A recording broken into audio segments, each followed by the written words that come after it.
The knock at the front door caught me off guard. For one, it was soft and hesitant, almost uncertain. Secondly, it was a Sunday morning, not even 8 a.m. yet.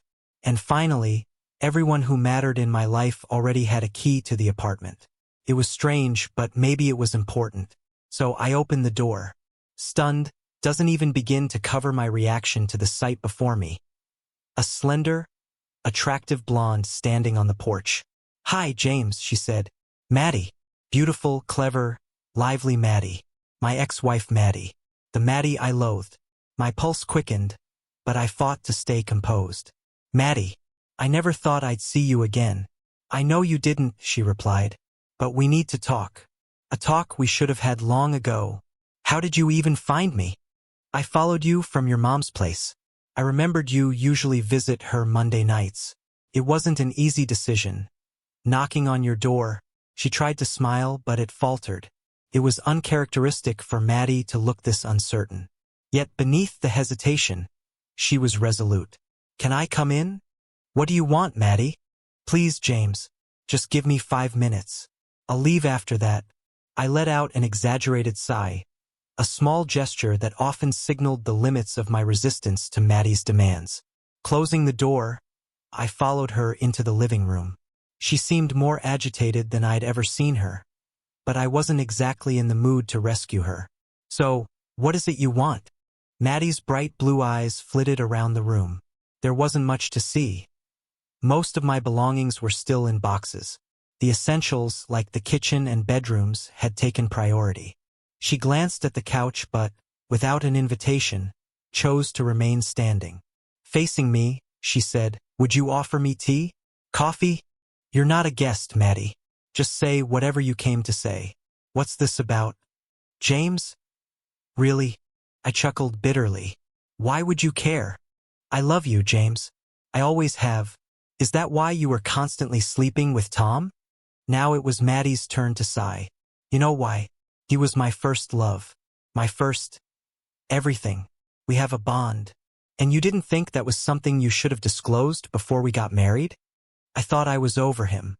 When we got together, I hadn't seen or heard from him in over a year. He joined the army, and I thought it was all in the past. Then I fell for you. Yet every time he came back to town, before our wedding and during the 3 years we were married, you kept sleeping with him. She couldn't deny it. The private investigators in the divorce proceedings had laid it all bare. Maddie had the grace to lower her eyes to the floor. "What do you want, Maddie?" "I want my husband back. I want to rebuild our family, ex-husband. And that's not going to happen. You burned it all to the ground, Maddie. I didn't want a divorce. You left me, and then you refused to talk to me. For 2 years, I've been trying to talk to you, and there's nothing left to say. You wanted Tom. You made your choice. I wanted you, James.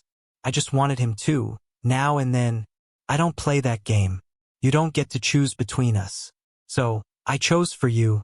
Her eyes shimmered with unshed tears. Maddie has always been difficult to understand, but the kind of relationship she seemed to want would have destroyed me if I'd agreed to it. Then came the bombshell. "Your baby needs you, James." Blood pounded in my ears, and my thoughts scattered. "Beth's not mine. Tom got you pregnant. That came out in the custody hearings." "I know you love Beth," she said, trying to reason. "Maybe we can find a way for you to see her." "I'm not talking about Beth. We have a son. I named him Jimmy." The roaring in my head grew louder. I don't even know how I stayed upright. My mind drifted somewhere else, trying to process this blow. When I returned to the present, bitter laughter escaped me. "I've seen this scene before. We're having a baby, James. You'll be such a wonderful dad." Only it turned out to be Tom's baby and not mine. "It's different this time," she insisted.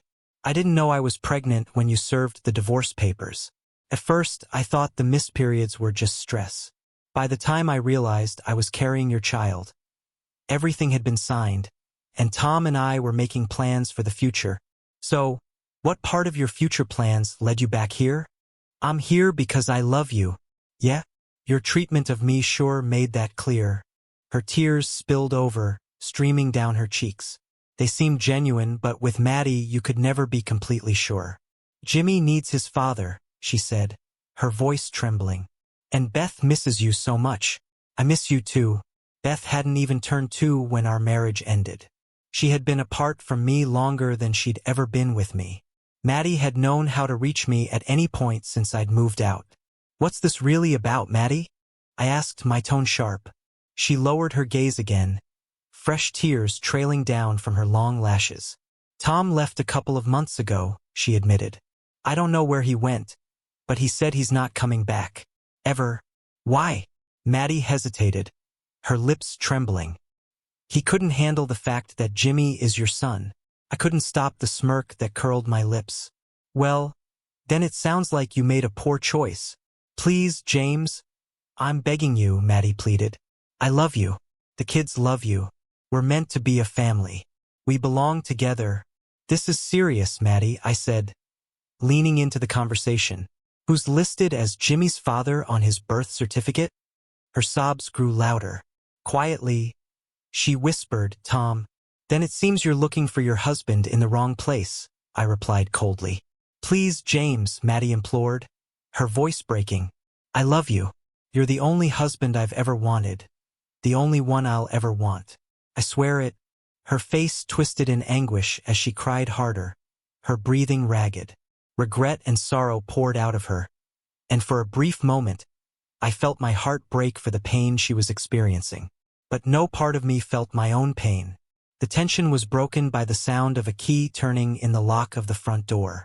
Relief washed over me as I turned, a smile of anticipation lighting up my face. The door swung open, and there stood a slender figure with dark hair, dressed in yoga pants and a puffy jacket. She held a bag of baked goods in one hand and a tray of 2 lidded cups in the other. You're home, I said, my smile widening. Sally returned my smile, radiant as ever. But when her eyes fell on Maddie, the confusion was instant. Her smile faltered, her lips pressing together before curling into something colder. A smile that didn't reach her expressive dark eyes. Hello, Maddie, she said evenly. I've heard a lot about you. Maddie's expression shifted to one of shock, her eyes widening before narrowing into slits. Her sobs grew louder as she turned and rushed out of the apartment, leaving the door ajar. I quietly closed the door behind her. Are you okay, sweetheart? Sally asked, her eyes searching mine as she lightly touched my cheek.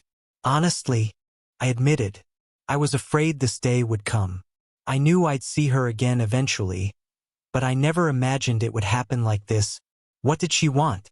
Sally asked, her tone soft but serious. Reconciliation.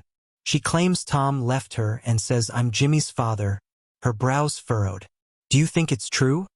It's possible, I admitted. When it was clear she wasn't going to give up Tom, I pushed the divorce through quickly. We divided our assets, and I gave her whatever she wanted just to get her to sign. If she was pregnant at the time, she may not have known it yet. What are you going to do if it is true? I took the tray and bag from Sally, setting them on the kitchen island. Then I helped her out of her jacket, hanging it in the hall closet. I pulled her close, wrapping my arms around her. I kissed her deeply, savoring the warmth and softness of her lips. What we're going to do, I said softly, is what we always do. The right thing. You taught me that. If I am this boy's father, Maddie and I will work out the best way to support him, but only within the bounds of our marriage. You and me. I'm never going back to her. Sally's smile melted into mine as she leaned into me. She was my anchor, the woman who had guided me through the darkest aftermath of Maddie's betrayal. In the beginning, I had been bitter, defensive, and suspicious, ready to snap at the smallest provocation, real or imagined. But Sally had accepted my brokenness with grace, proving time and again that I could trust her with every thought and feeling. She showed me I was worthy of love and helped rebuild my belief in myself. Together, we had forged a passionate, lasting partnership. I loved her with everything I had. My hands moved to her belly, gently caressing the growing bump that had become noticeable over the past few weeks. Besides, I said with a grin, we have something of our own on the way that will need all of our attention soon enough. Sally beamed at me, her smile full of love. Speaking of which, she teased, Your baby and I are very hungry. Now, where did you stash the scones and tea? We both laughed as we headed hand in hand to the kitchen, ready to share the quiet joy of another morning together.